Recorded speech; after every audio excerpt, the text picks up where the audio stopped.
quelques mots pour vous expliquer notre position et évidemment pour vous expliquer notre vote.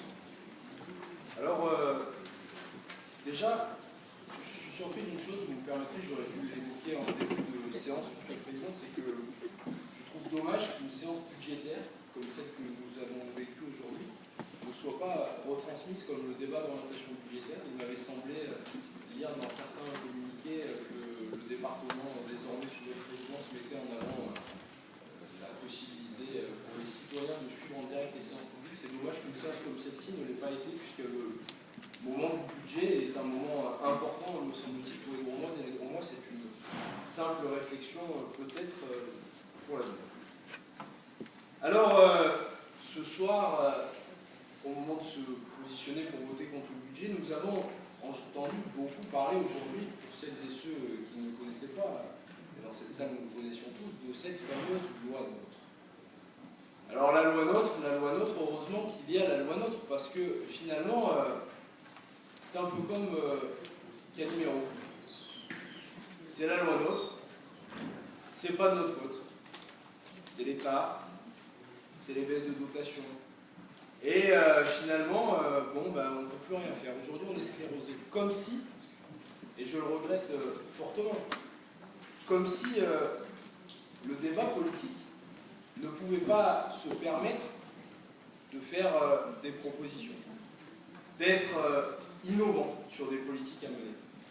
Et je voudrais simplement vous relire une phrase de la loi NOTRe qui dit « Le département, au-delà de ses compétences obligatoires, peut également intervenir dans des domaines qui représentent un enjeu pour ses territoires. » Vous voyez, le législateur, dans sa largesse, a laissé, comme il a supprimé la clause générale de compétence, quand même la possibilité au département, après divers revirements. Le département doit être supprimé, puis finalement ils ne sont plus, ils le seront peut-être demain. Nous verrons bien au niveau des majorités politiques. En tout cas, tout a été fait, mais à travers cette loi NOTRe, il reste quand même un certain cadre d'intervention et des possibilités d'intervention qui sont relativement importantes. Et je pense que nous pouvons faire des choix qu'aujourd'hui, vous avez décidé, et vous les assumez, de ne pas faire. Alors ça a été rappelé, puisque gouverner, c'est prévoir. Oui, gouverner, c'est prévoir. Et c'est d'ailleurs tellement prévoir que vous l'avez rappelé, et vous le rappelez depuis le débat d'orientation budgétaire, que la situation financière que vous trouvez est saine, que malgré les tentatives de polémique, les tentatives finalement un peu stériles, d'appuyer exclusivement sur un soi-disant racket de l'État, qui nous contraindrait de manière drastique. Autant la baisse des dotations, et je ne le contesterai jamais, ampute fortement le budget de nos communes. Autant vous le savez pertinemment, le budget des départements est impacté, mais il est moins fortement. Aujourd'hui, nous avons donc vu avec la présentation de Jacques Ladegaillerie que oui, il fallait faire des économies, que nous devions être capables de prévoir justement cet avenir, comme la précédente majorité l'avait fait. La preuve avec le budget que vous pouvez exécuter très facilement aujourd'hui. Bien des départements aimeraient avoir autant de facilités financières pour exécuter leur budget. Et je crois que ça, il faut aussi le rappeler fortement. Alors oui, les dépenses sont saines et même les recettes de notre département sont en progression. Les recettes sont aujourd'hui encore en progression. Alors j'entends qu'il faille faire attention pour l'avenir, mais en tout cas, malgré ces baisses de dotation si souvent pointées du doigt, eh bien, le fait que, je vous l'avais déjà dit au moment du débat d'orientation budgétaire, le pacte de Matignon ait été voté, ça permet aussi cette augmentation de nos recettes et des compensations de l'État existent depuis l'été 2013. Alors, il reste des marges de manœuvre. Et vous avez cité, tout au long de nos débats, sans assumer totalement et sur tous les sujets, les coupes franches que vous étiez en train d'effectuer. Et j'ai repris avec grand plaisir, Monsieur le Président, tout au long de la journée, vos différents tweets. Sur votre fil d'actualité Twitter, vous avez mis en valeur un tas de politiques. Agri-local, manger mieux, manger mieux.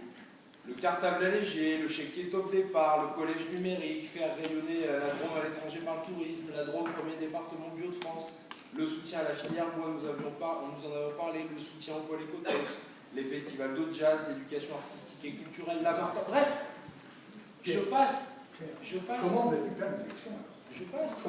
Parce que malheureusement, à force de mensonges, et vous en avez encore répété un certain nombre aujourd'hui, non mais on peut vous ressortir votre acte de campagne, Monsieur le Président, où il n'était exclusivement, il n'était que parler de matraquage fiscal, il n'était parlé que d'augmentation de l'insécurité, on avait l'impression que dans la Drôme, on vivait à Chicago, voilà pourquoi vous avez gagné les élections, et vous savez pertinemment, et vous êtes suffisamment fin politiquement pour savoir que les élections départementales, vous ne les avez pas gagnées et nous ne les avons pas perdues sur un programme départemental.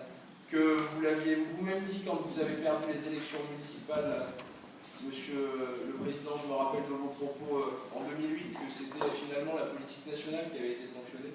Nous avons eu sans doute aussi la même chose. Mais le débat n'est pas là. En tout cas, ce que je vois, c'est que vous continuez à suivre un tas de politiques qui étaient lancées auparavant et aujourd'hui, au moment d'un budget, parce qu'un budget, ce n'est pas un débat de comptable. C'est aussi l'occasion pour nous de porter des perspectives. Et gouverner, c'est prévoir. Alors, prévoir, c'était comment imaginer la Drôme de demain. Comment porter des projets cohérents et ambitieux. Comment essayer finalement de faire que dans quelques années, vous puissiez, vous aussi, mener des projets d'envergure qui font que la Drôme rayonne, que la Drôme est respectée et que peut-être vos prédécesseurs un jour pourront valoriser comme vous le faites de manière régulière. Mais aujourd'hui, après un an, malheureusement, je le redis, nous ne voyons pas la stratégie, nous ne voyons pas le cas. La stratégie, elle est simple, c'est faire des économies à tout prix. Alors ça, on l'a compris. Faire des économies à tout prix en faisant croire de manière systématique que le département est asphyxié financièrement. Faire des économies pour justifier un choix politique qui est respectable et que nous avions proposé aussi, qui est de ne pas augmenter les impôts. D'ailleurs, vous l'avez vu dans le rapport tout à l'heure, nous n'avions pas augmenté les impôts non plus depuis 4 ans, puisque c'est la 5e année consécutive que nous ne les augmentons pas. Par contre, à l'inverse, on voit que la marque de fabrique aussi de ce budget, bien c'est ce qu'on a vu. Le sacrifice, malheureusement, de la politique jeunesse, les difficultés qu'on a évoquées, qu'on continuera de débattre sur les pompiers, le non-renouvellement aussi d'un certain nombre d'emplois d'avenir, un certain nombre de suppressions de postes qui peuvent être annoncées, comme l'a relevé Bernard Buis tout à l'heure au niveau du département, la refonte du règlement d'aide aux communes qui peut inquiéter certains de nos maires et nos villages, et finalement, aujourd'hui, la seule ligne et le seul cap, c'est l'inquiétude et la division qui est un peu portée partout, et je le regrette malheureusement. Où sont les grands projets pour les Drômoises et les Drômois? Vous avez parlé à plusieurs reprises des personnes âgées, des personnes handicapées. Où sont les projets d'investissement portés par le département? Débat d'orientation budgétaire. Oui, parce que le débat d'orientation budgétaire, Monsieur le Président, vous confondez une chose. Vous allez nous ressortir les échangeurs autoroutiers de chez Marie-Pierre Mouton ou de ma communauté de communes. Est-ce que c'est un projet départemental? Le pôle écotox, c'est un projet départemental. C'est une vision stratégique du département. Le cartable allégé, c'est une vision stratégique que le département a portée.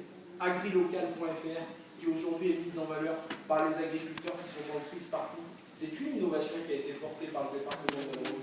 Toutes les politiques que vous avez aujourd'hui valorisées. Mais où sont les grands projets d'investissement portés par le département? Quelle est la politique demain? Non pas d'accompagnement des territoires, ça c'est bien. C'est nécessaire, il le faut, nous le soutenons et nous le soutiendrons toujours, évidemment. Mais où sont les grands projets politiques du département de demain? À travers ce budget, nous ne le voyons pas.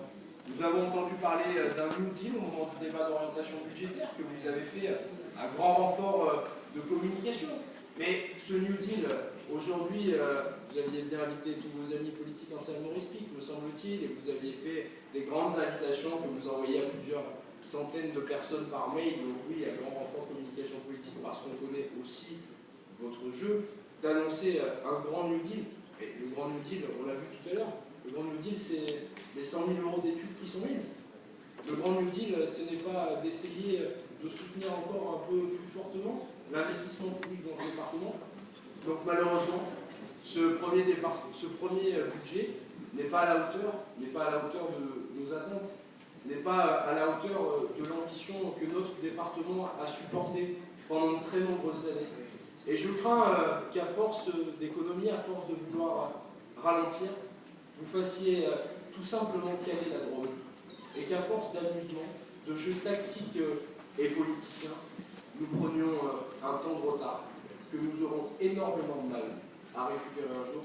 C'est pourquoi nous voterons contre ce budget. Merci. On passe au